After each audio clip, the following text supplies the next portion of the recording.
Hi, I'm Kathy Callahan-Brady, and welcome to In the Trenches. Today we've got a really special segment because we are celebrating Fitzy's 15-year anniversary. So today we get to talk about the rich history of Fitzy, and I can't tell you how excited I am to welcome Michael Dailey. He was the very first CEO and president of Fitzy, and thank you so much for coming back and talking with us. Thank you for having me, Kathy. It's a pleasure to be here. Yeah, well, it's exciting because we're talking about the history of Fitzy. We're talking about bringing everyone back together as a cool reunion, and I just get the pleasure of doing that, but you're the reason why we get the opportunity to, and you know all the clients and stuff too from the past and our supporters and everyone else. So sometimes my memory fades every once in a while. They say that's an issue when we get old, but yeah, I'm only 35, so yeah, right. You're right. Yeah.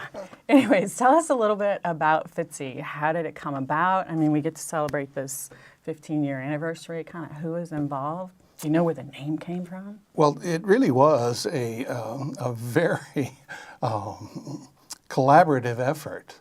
Way back when, I think in 2004, we actually finally got started, but it was in planning stages for at least 4 years prior to that. Wow. Having a business incubator in Frederick County was a very important consideration for both the county and for the business interests in the private sector here in Frederick County. And a lot of people worked very hard for a number of years just to get it to the point where we could open it. People like Marie Keegan, who was at that time the Director of Economic Development for Frederick County. People like Patrick Haley, Paula Jageman, who was the first chairperson of the incubator, Sir Marie Moore, and of course Ed Goley. Ed Goley was the treasurer way back when, and he was also retired from MedImmune. It was MedImmune back then as opposed to AstraZeneca. And so there was a huge consortium of people that gave a lot of time and effort in order to get Fitzy started. Wow. The key has always been the creation of jobs, trying to get high-tech jobs here in Frederick County. And it was a process that was probably 5 years underway before we even opened. Wow. And then you started at Hood too, right? First place Why was... Hood?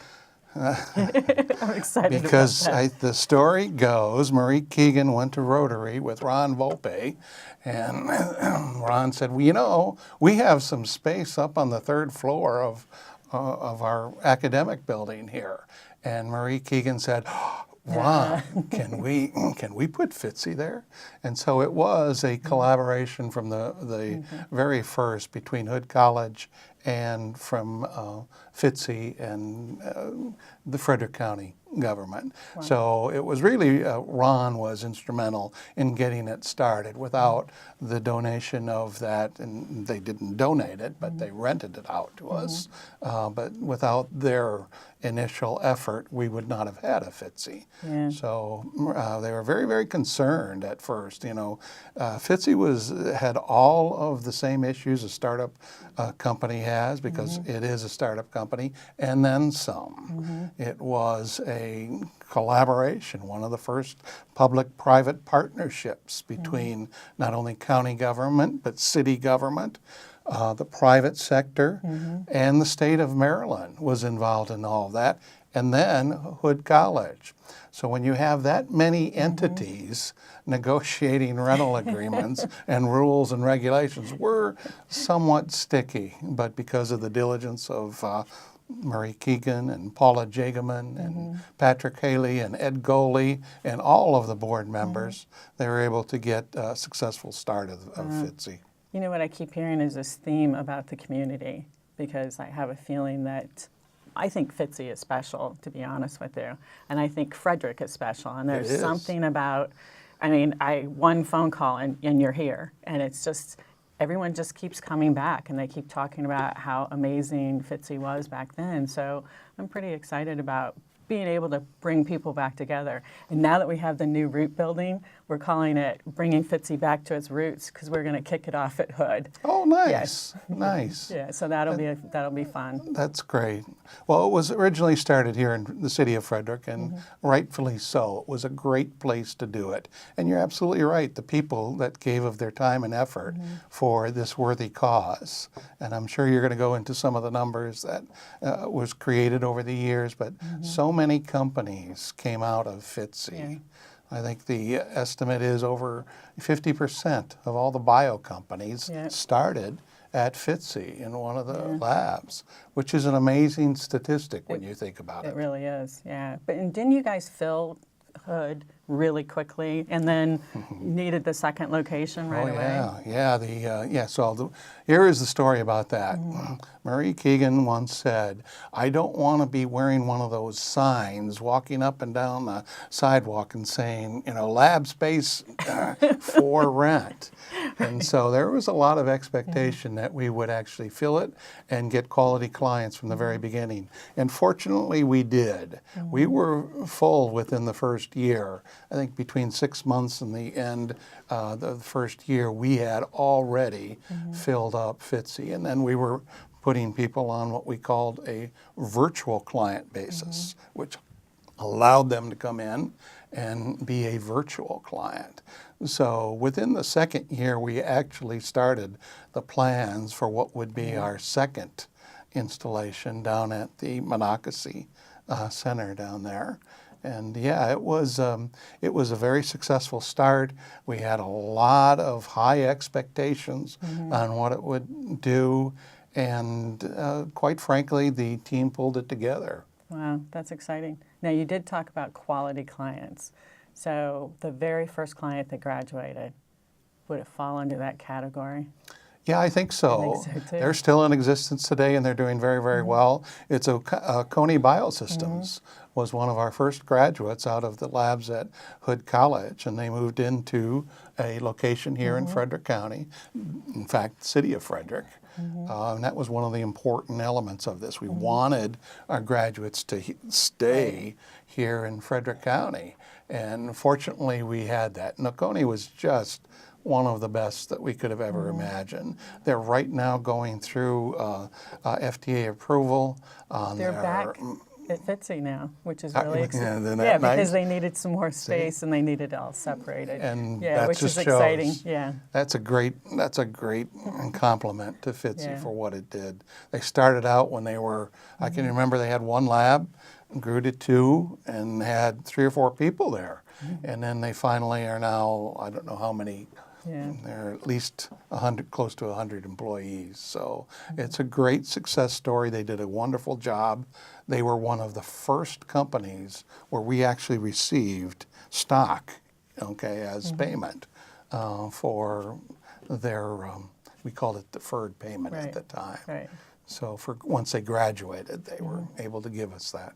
So that was one of their first successes. We've had others, and you know many of them yourself, but a lot of them are still within the local area, still growing, still hiring new employees at fairly good wages, and making Frederick County what it is for biotech.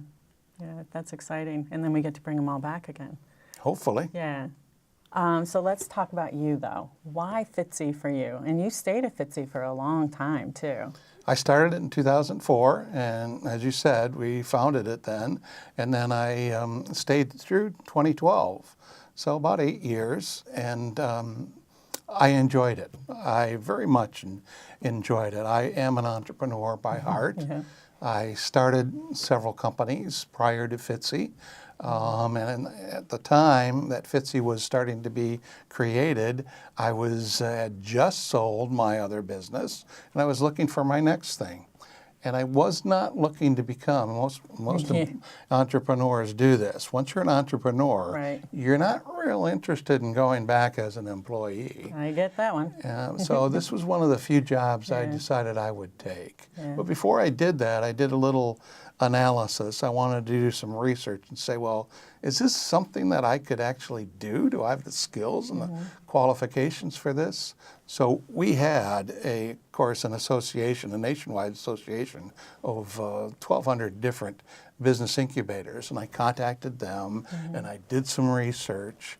And I interviewed a number of incubator managers, and I asked them what they did and how they did it. And actually, from that, I decided I would write a proposal, just as if I were an entrepreneur. And I said, you know, rather than send you an application with my qualifications, here's a business proposal of what I would do if you hired me as the executive director and president. And it's the only one that did that.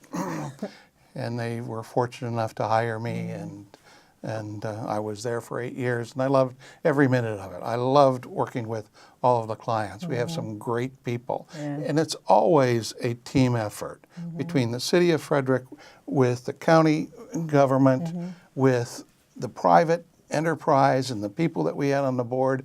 I always felt it was a great support for the county of Frederick. Yeah. Well, it's been a lot of fun for me, so I completely get that. I love working with the clients, which is why I was a little bit late getting here too. But I don't know. So what are you doing today? I mean, that's going to be the fun thing, right? Well, You have your own business. I have my own again. business right now, and I still do some consulting. I also teach. I teach classes at the university, so I kind of like to stay involved with that. And I'm getting near retirement. I keep telling my wife, who's younger than I am, she has to continue to work, but I think I can kind of do this retirement thing here. Yeah. And she's not real happy with that either. Entrepreneurs never retire, never completely. So I have my fingers in a lot of different things, but one of my companies is Next Level Performance Consulting. And what we do is we help companies get to the next level of performance. Similar to the things that you do for Fitzy clients, I do for clients that have been around for a while and need to kind of get to that next level of performance. I don't have a lot of them. I like to stay just, you know, a small amount of clients, and I'm happy with that. That's exciting. So thank you again for coming back. Would you like to, I mean, I hope you're excited about this reunion and stuff. It sounds I mean, great. I can't wait to see some Yeah. of those old faces, shouldn't say Yeah. old faces, some of those Yeah. faces. Well, we're putting together an entire yearbook and stuff too, so people can actually sign it like a typical reunion. So having everybody there and being able to, you know, take pictures and reminisce and stuff, I think is going to be a lot of fun because it's such an important ecosystem. I just don't want to see the history lost. Well, that's So, great. yeah. Well, I can't wait to come there and see it and be part of it. Thank you for having me today. Anytime, always. I so appreciate you. Thank you. Thank you. Okay, and thank you so much for watching In the Trenches. You can check out more. This is a really special time for us. We're celebrating our 15-year anniversary. We will have an entire page on it on fitzy.org to where you can see all of the videos of people talking about Fitzy in the past, the present, the future. So check us out there and have a great day.